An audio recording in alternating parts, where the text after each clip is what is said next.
And now it's time to hear the selection of interviews I did when I was out and about at number 34 Sittingbourne High Street. Ideas test for the Locker Conversation. I thought I'd catch up with some of the performers involved to talk about this particular performance and also next month's performance as well. I firstly asked them to introduce themselves to us.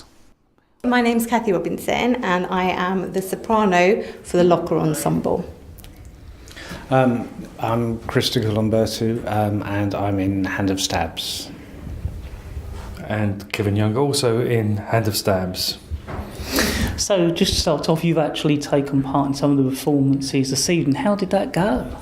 Yeah, it was really, really interesting actually to hear. I mean, it's quite a big ensemble for us. Normally we're, like you saw with Tanya and the percussionist, we normally sort of duetting or trios, so it was really, really nice actually. It was really lovely to collaborate with Gavin, of course, from Arkelia, who really, really sort of took it upon himself to come and collaborate with what we do and sort of get involved. So it was really nice to have that sort of mutual thing going on where we sort of both sort of appreciate and dipped into each other's stuff. And generally I just think it was a wonderful evening and everyone seemed to be really asking questions, which is what it's all about, because we don't want those barriers to be there. We really, really want people to be able to just ask the questions and not to worry about necessarily whether they're going to really love the music or not, but what their sort of connection with it is, rather than whether it was nice or whether it was pleasant to hear, really how it connected with them and how they felt about it. So I think we got that actually tonight, which was great. So how did you come to involve with the Locker Conversations? Well, I've been part of the David Jones Locker Ensemble since it began. So it started quite a few years ago actually. Tanya put together the project when we were going into people's living rooms and really introducing people to classical contemporary work, and again encouraging that conversation from them. And then from there it's sort of just grown and grown and grown really, and we were going around the different regions, and then Ideas Test said this would be a wonderful idea for Sittingbourne for us to come and do this, and really again just to get people involved and break that wall between performer and audience. So, but you didn't think it would develop into this when it started, perhaps? No, I mean, really, it's taken off more than we could imagine, really, because it started off with 1 week in Medway, and we were going around to about 2 homes a night for a week, which was pretty exhausting. And from there, it's just grown. And then we had a series in Canterbury and Thanet, and then Swale, and it's just really kind of taken off. And we collaborated with the Beanie in Canterbury, and we did a wonderful project there, surrounded by all the wonderful artwork. So yeah, it's strange how it's taken off and how it's gone into different directions, which is, exactly what we want it to do, and hopefully it will carry on doing that. So this is the second of 3 you're doing here, and the guys I'm joined with are going to be performing, I think, next month. I understand. That's it, exactly, yeah. So the next one's the 27th of October, and we're very, very lucky to have Hand of Stabs with us, who I'm sure will tell you a little bit more about what they do. Yeah, that'd be really good if you could both do that. Okay, well, in a lot of ways it's kind of connected with what Cathy's been saying about breaking down barriers. We sort of gone a little bit further with that, in that we're not classically trained musicians, or if you like, trained musicians at all, but we found we had an interest in contemporary classical music and in avant-garde rock music and in electronic music and a number of different things that we felt we weren't necessarily bound to be excluded from. That was our sort of starting point, where we kind of decided there's no real reason why we can't do it. It's sort of forms of music where, I don't know, for one reason or another, or from various structural or political or aesthetic reasons, people kind of unlearn music and try and make music that doesn't sound necessarily like it's come off a page. And so we felt we could sort of jump in there and we could be the unlearned musicians that some musicians seem to have a desire to be, and we could find some sort of fulfilling music that we could make down that road. And that's pretty much, I think, what we've tried to do. We've been doing it now for several years, and it wasn't clear whether it would work initially, but I'm astounded by the stuff we've come up with and people we've been able to work with, just starting from that basis. So did you expect to work in this sort of scenario? We really didn't know. I mean, we actually started off pretty much... well, one thing we did was to go into woods and to go into non-performance spaces, go just find places for ourselves, just as three individuals, just to make some sounds. And then we sort of decided to suggest that other people could come and listen to those sounds, and a big part of what we started doing was basing the sounds on our response to a place. So we would go to strange places, a bit of dark woods, or basements of buildings. We found a lot of odd places to play, and sort of tried to just kind of channel something of the place into the sounds. And we figured we could do that as well as a classical musician, perhaps. We probably couldn't do it the same way twice, but as it was totally improvised music, that didn't seem to matter. Was there anything else you wanted to add?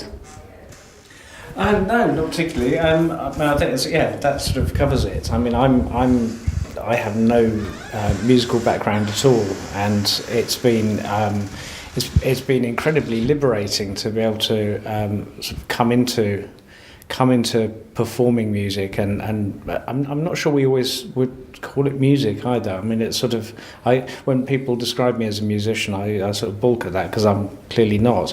But it's fantastically liberating to be able to be involved in making something as occasionally profound as it sometimes emerges, without having to be learned in that sort of in that craft.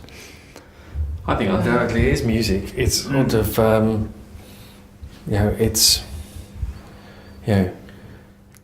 music is a thing, I think, that sort of exists or can exist, and although musicians are people who make music in our sort of society, we can still, other people can make music,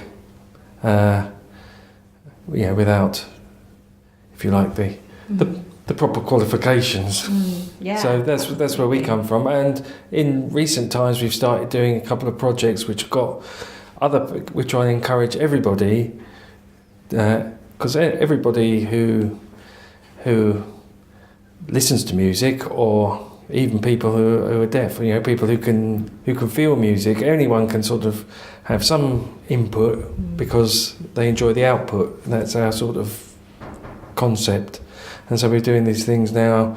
In Rochester, we have a thing called Minimus, which is a sort of slight spin-off of what we've been doing with Hand of Stabs, where it's totally open environment, but it's not like an open mic night where people come along and sing a couple of songs they've been working on. It's like you don't know who you would be making sounds and music with until it happens, and then we just see what it is.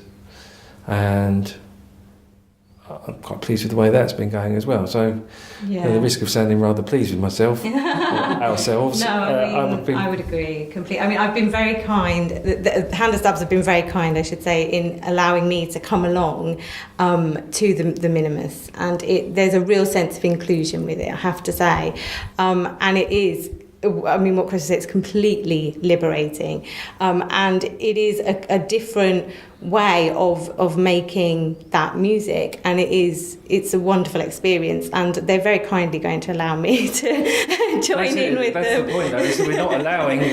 We're not allowing anyway. It's not up to us to allow anything. It's like if you come along, you're part of it. It's not.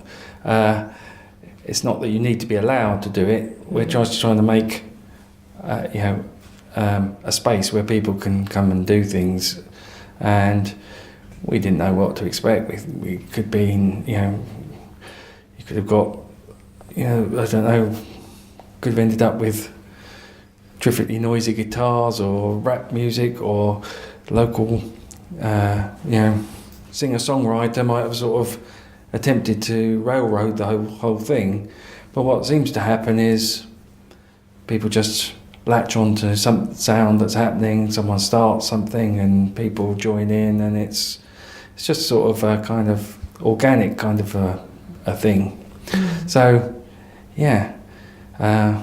so anyone who would like to come along to that, you can find out about that. It's on Facebook, whatever it is, Facebook/Minimus, if you want to find out about that. And it's in Rochester towards the end of the month. And you don't have to feel like you're allowed. Everyone is allowed. I think I mean on the 27th. Oh, right. Sure, yeah. Yeah. But that's just the thing. It's that's just wanted to make that clear that it's not